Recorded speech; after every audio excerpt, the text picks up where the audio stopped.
Hi, my name is Sophie. I'm from Canada. I'm the executive producer at Pixmom. We have a head office in Montreal, Canada. So that's why I have an accent, because I'm French Canadian. Being executive producer at Pixmom means I'm the head of production.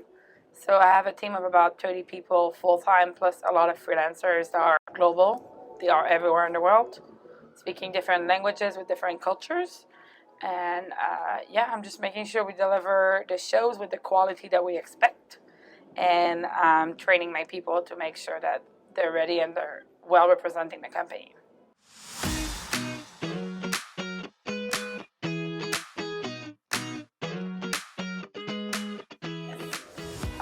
So when I was younger, obviously, I went to school in Quebec. It's called Cégep, so it's 3 years before university.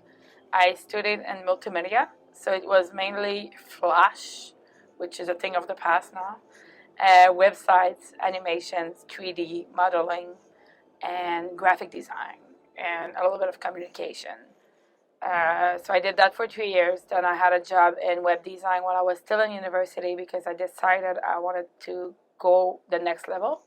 I did interactive media at Université du Québec à Montréal, which is an undergrad program, for 3 years as well. And it was in communication, but it was mainly linked to programming. So it was doing interactive installations in museums, on buildings, projection. So it was a little bit linked to what I did before, but more on an interactive level. So outside of just the screen, I've learned that I like that. But a few years before that, just before university, I went to a conference which was called the Web Jam. It was 24 hours to create a website, and you were in teams very far in the countryside of Quebec. And I met Vincent, who's Pixmom's CEO, and we just catch up. And 4 years later, I sent him an email, and 5 minutes later, I was an intern at Pixmom. Started in marketing, and it's still the same. Pixmom is very intense. We do things, and we always try to go faster because we want to develop faster. So the start of my career is exactly what Pixmom is still today, to this date. We were 10, and now we're like 100, and it just keeps on growing. My first project that I managed there, after being the marketing intern for 2 weeks, was Eurovision. So we did Eurovision Malmö. It was my first international travel for work, and I didn't understand the scope of it, but it was great. I spent about 4 weeks, I think, in total there. I've learned so much. I didn't know much, but I've learned so much on that time. And I'm still very much close to the client I had at the time, because she really took me under her wings because she saw that I wanted to understand what I was doing. And then it just kept on going bigger and bigger. A year later, I was doing the Super Bowl, and we were doing the Olympics at the same time. And I became a logistics expert. I just studied it a little bit in trainings, understood everything about logistics, and the rest is history. Then I'm building a team of 30 people doing what I was doing alone at the beginning.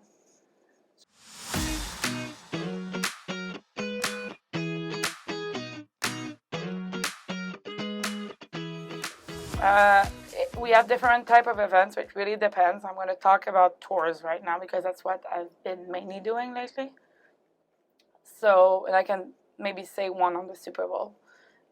On tours, you will get in, I would say, about 4 hours before your staff, because you get about 60, well, I'll go back. So on tours, you will have the load-in day where you're going to do everything that's technical. And as the Pixel manager, I will go around the venue and trying to understand better the gates, see the ingress, how it's going to happen, talk to the venue, see the egress to see how people are going to leave the venue. So where do I put bins to recycle them? How many staff do I put at every gate? So I'm doing an analysis of the venue, the full day mainly, and then moving boxes. Depending on the product, sometimes it's 100 boxes, sometimes it's 300 boxes. And making sure I take my technical staff at the end of their day. If I can help them, I'll go help them. But most of the time, it just ends up being that we're doing the same schedule. And I take them and we go around and I show them the gates. I show them this is this gate, this is this gate, this is this gate, because I want them to be able to assist in the whole distribution process. And the next day we show up around 4 hours before staff arrives. It's about 60 people every time.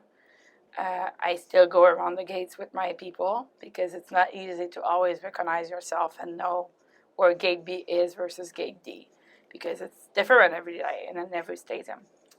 And I make sure I have the right amount of boxes everywhere. We do the preparation of it. So that means removing the inner packaging, putting it in recycling, and making sure it's ready. Then I brief the staff, the 60 person, and I make sure that they understand the brief. I make sure that they know what they're doing. I try to give them a bit of context on what we're doing as well, because if you want your humans to do the right thing, you have to tell them what they're doing and why they're doing it. And then I put them at every gate. I make sure that they take a break before doors open.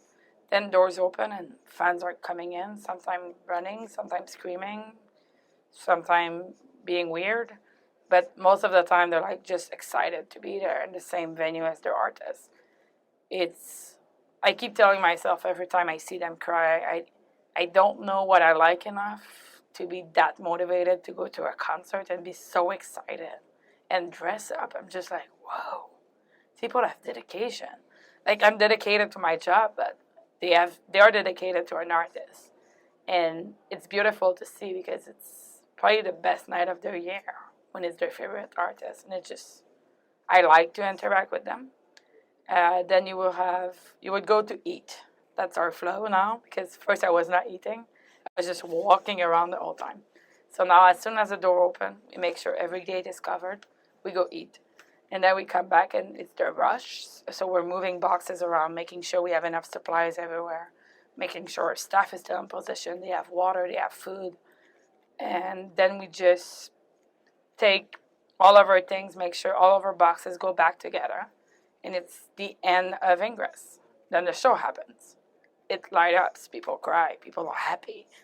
And then it's egress. So as soon as everything goes down and it's a walk away, you see all the tech going back to production to have a beer.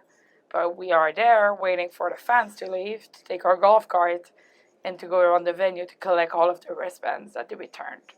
Then we will rate them to see how much we returned that night. And then it's going to be the end of the night around usually 2 a.m., 1:30 to 2 a.m. And then we start again the next day because we have to redeploy every day. After one load-in, it's just going to start over again.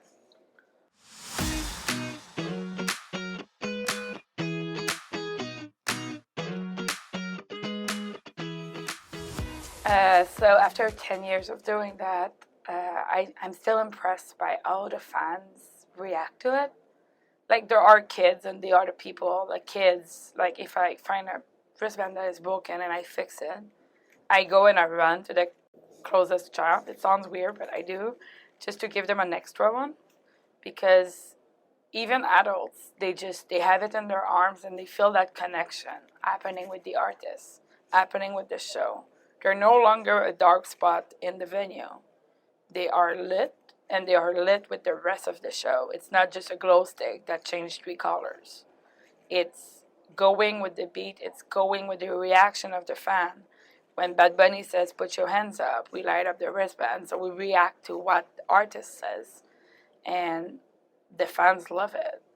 I had this video of this little girl about 3 weeks ago, like I was saying. She was like this, the show started, and the wristband lit up, and she just looked at it for like 30 seconds. When I saw it on TikTok, I almost cried. I'm like, this is why I'm not sleeping. So I'm not sleeping for a good reason, because these people are feeling that emotion.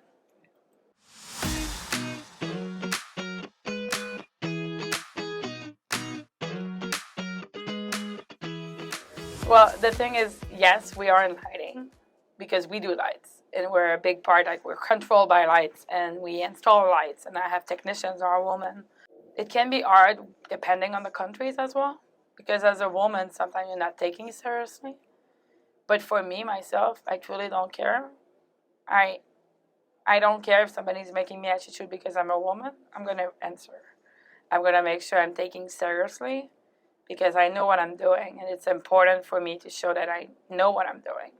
I'm not just a little girl walking around waiting for the boys to do things for me. I prefer doing it by myself. I hold the boxes. They're very heavy. I'm still holding it all the time, so I'm carrying it. I'm not waiting for a man to do something for me. Probably why I'm single for 10 years.